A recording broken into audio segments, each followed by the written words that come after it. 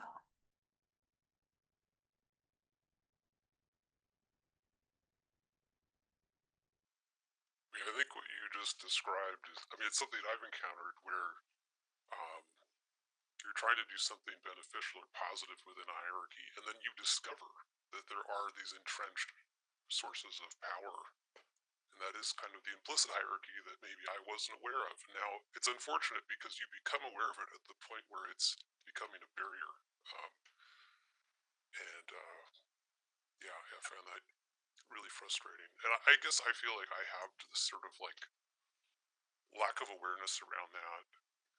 And I also think of this, I don't know, I think of a hierarchy, I think of kind of an organizational chart, but in action, in life, it's like exchanges between people.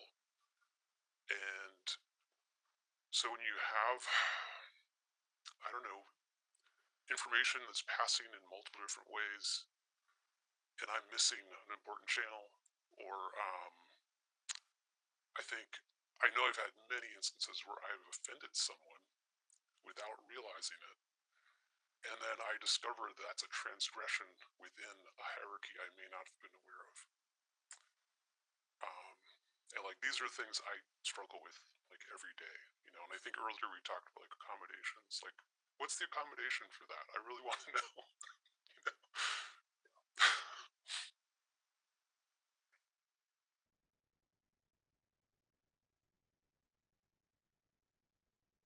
So would that be an example of an invisible hierarchy? The example with the you have the CEO who I guess on paper is at the top, but then old money, somewhere else or donors or on the board, you know, that's the hidden hierarchy. So we're shown the CEO model, and then we're all trying to adapt to it, but it's sort of the wrong model. And then stuff starts to happen because we don't understand that that wasn't the right model to begin with. It's the old money that's controlling.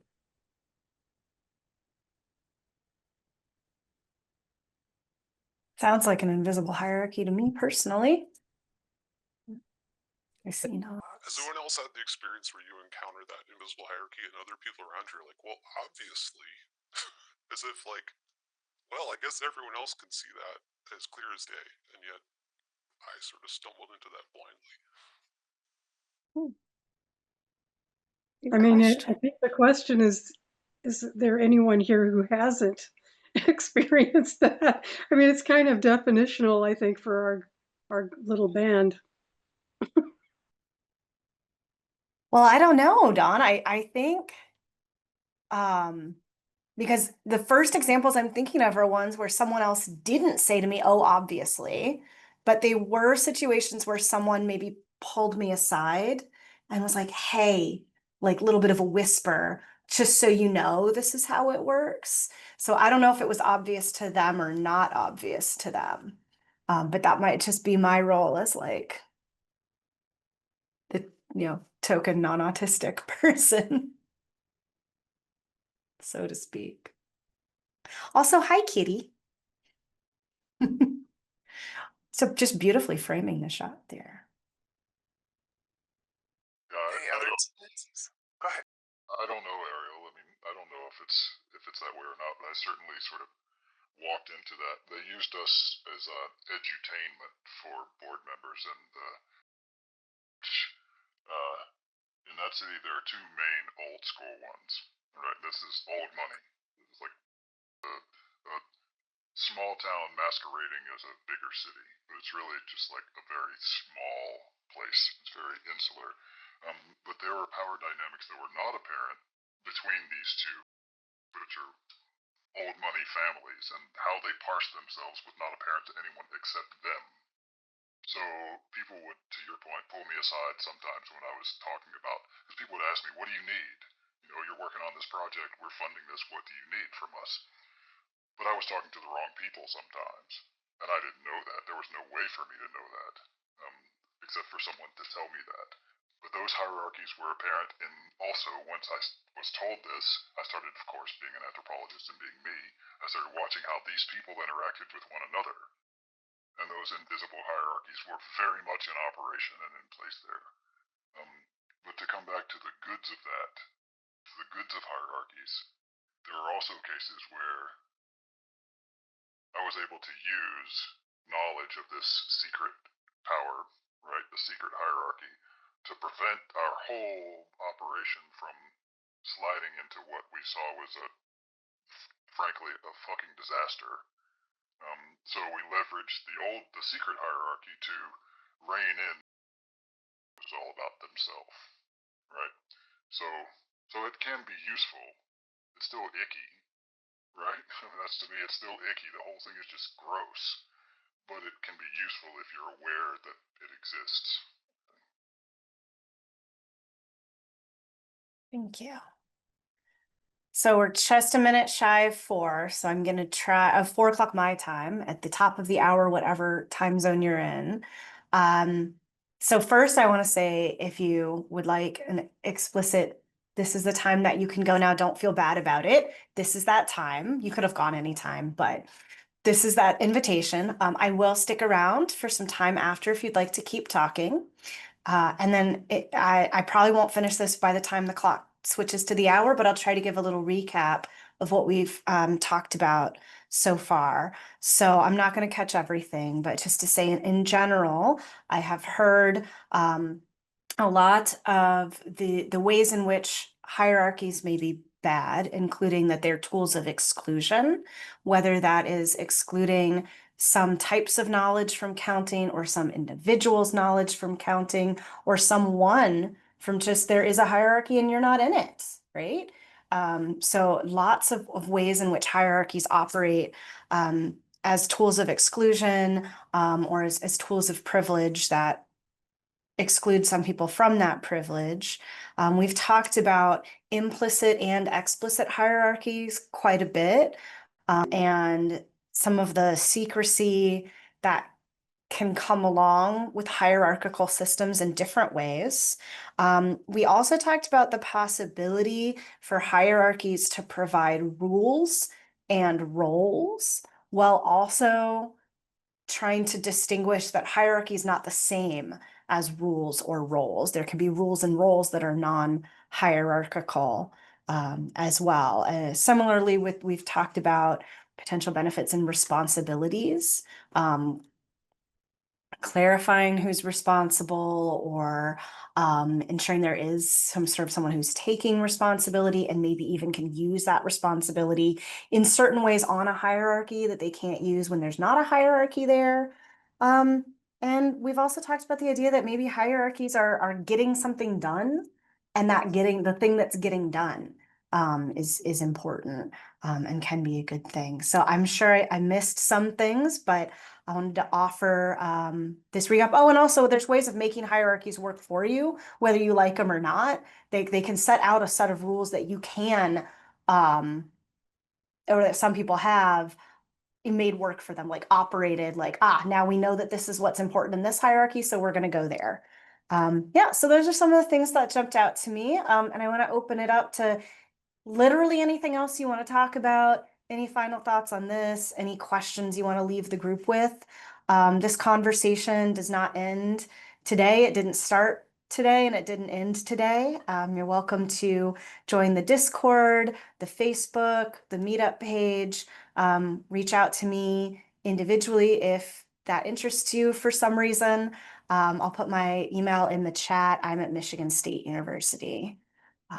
So hello to my fellow Michiganders, or at least one Michigander in the room. I saw another one in here earlier. So yeah, and then I can just, whatever you want to talk about. Cool. Oh yeah, my brother, he runs the dairy farm. Oh, cool. Excellent. I drive past there sometimes.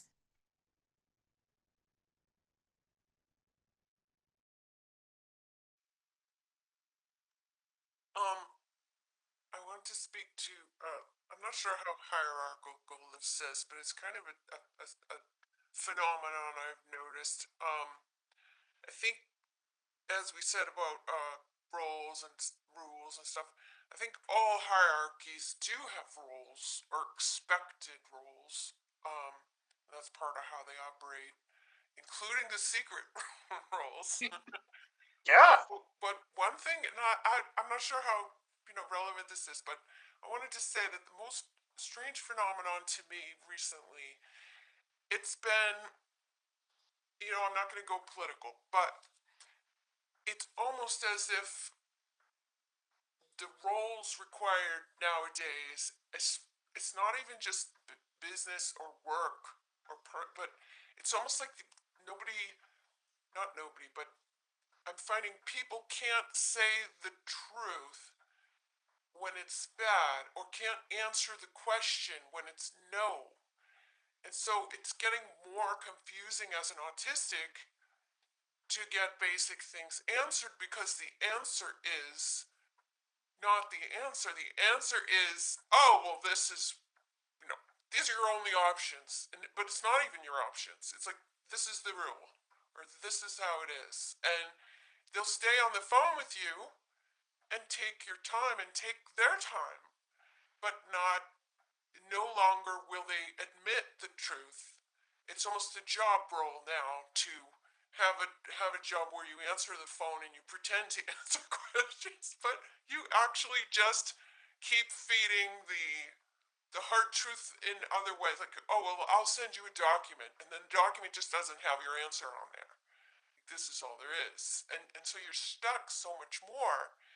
And I am still trying to say those hard things and to say the truth, but I don't know where it came from. But it seems maybe it's because there's less available for everybody. But this is what I've seen lately that's so weird about hierarchy. Like, why do you have this job if you refuse to answer the question? I feel that, and I do see some connection to hierarchy. I'm thinking about conversations I've had where at least my understanding of the hierarchy is that I need to ask so and so who's above me in the decision making, and they're not giving me a no. And sometimes I have just said, it is okay if the answer is no. I just want you to tell me that. Other times I've had very different experiences, but yeah, I can think of a few. I can think of a few experiences like that, and I'm gonna think about that. Yeah. When do we go around? I'm sorry.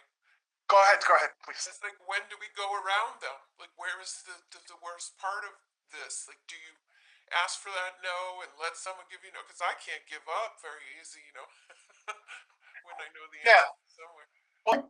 And that's why I was thinking about, like, it kind of depends, because there's sometimes where, like, no, I really don't want to know, so I might approach it differently. But there's sometimes where, like, I'm asking because I think I'm supposed to ask, but it really doesn't matter to me. Or like, in fact, it might even be easier to me if the answer is no. But sometimes people are like trying to make it a yes, and I have to be like, no, no, no, I wasn't trying to force you into a yes. I really just wanted to know the answer. So yeah, and then, but if I had really wanted not a no, that would have been a very different situation. Or yeah, like needed not a no, right? Not just wanted not a no, but if I had needed something. Yeah. It's a great topic. I'm sorry to do. No, it'll keep to another day. We have all the days. Well, at least we have as many days as we have. I was thinking about what I was saying earlier and how much projection happens from neuronormative society onto us, or at least, well, I'll give you an example. So the idea that we have meaningless routines, systems, and rituals that we won't give up. I mean, think about hierarchy and how that doesn't generally work to meet the needs of people at least in its present form. But nobody's going to give that up until there's like some kind of major paradigm shift. So, yeah. Another one of those things where I think we need to reframe how we think of autistic habits, for example.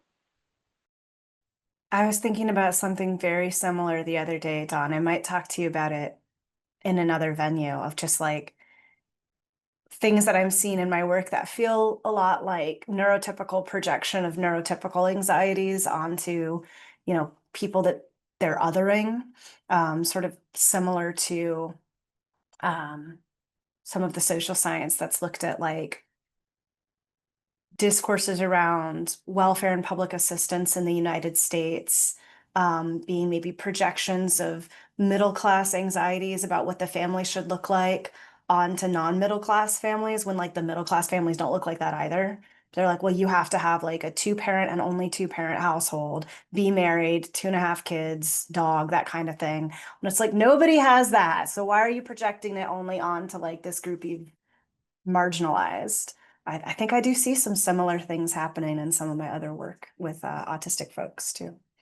Yeah.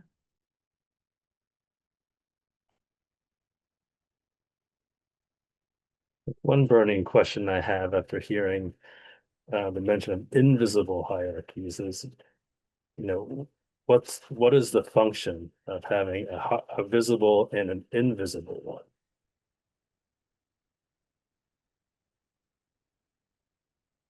What a good question. Maybe for another meeting. Has anyone figured it out? Maybe it goes on. Oh, sorry, go ahead. Go ahead. Go ahead. I was just thinking maybe it goes back around to that transparency thing, and it's on purpose. I mean, these hidden hierarchies are on purpose so that you can't get an answer, or you can't make it any farther than you make it, or you can't ever get a seat at the table.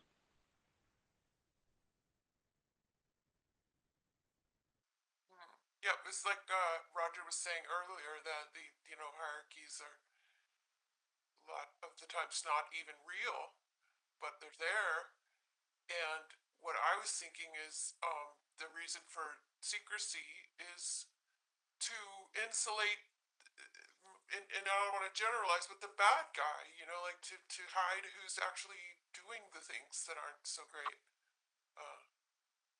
that are hurting a lot of people or whatever.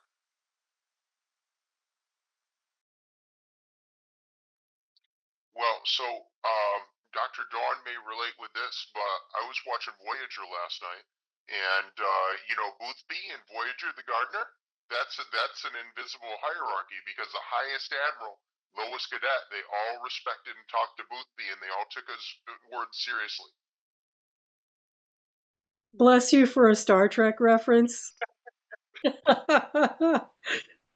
And usually in a lot of organizations, there's a guy like that, or a woman, or a non-binary person, whatever you prefer. And if you can figure out who those are and have a relationship with them, then that can affect your interfacing with that organization. Yeah, I hear both of those. I think that Max Weber wrote a lot about bureaucracy and the diffusion of responsibility. So if that's invisible, then it's sort of diffusing responsibility. No one can be blamed, right? Whether they're, a good guy or a bad guy or not, but just no one can be blamed. And I also just personally, again, this is just speaking as a contributor, not as a facilitator, but just personally, sometimes it does seem to come down to personality or who's good at this particular thing. And so they're the one that's always doing that thing, even if they're not, you know, technically like on that level of the hierarchy, or like they're on a different hierarchy. They're not supposed to be in the hierarchy that's responsible for marketing. They're in the hierarchy that's responsible for like I can't think of another department. Production, right? But they're like really good at marketing, so they end up having a role in the marketing hierarchy, and you just have to know that like, oh yeah, you also have to pass that by Dawn, even though they're not on, yeah, that sort of thing. And I see that as a type of invisible hierarchy, and I don't know exactly what function I don't know exactly what function it serves.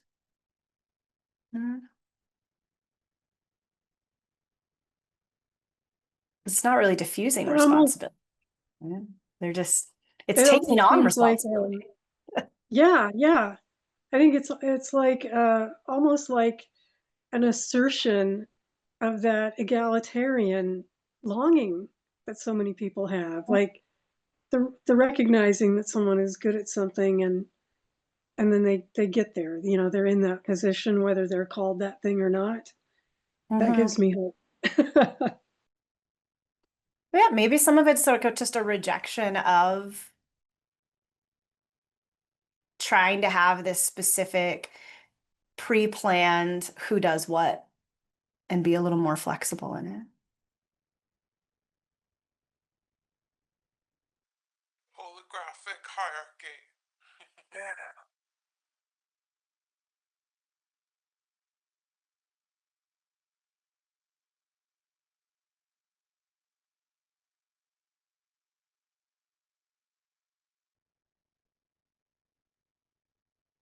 Well, does anybody have any last minute thoughts? I'm gonna take off here in a second. I had a meeting earlier and then I've got another session later.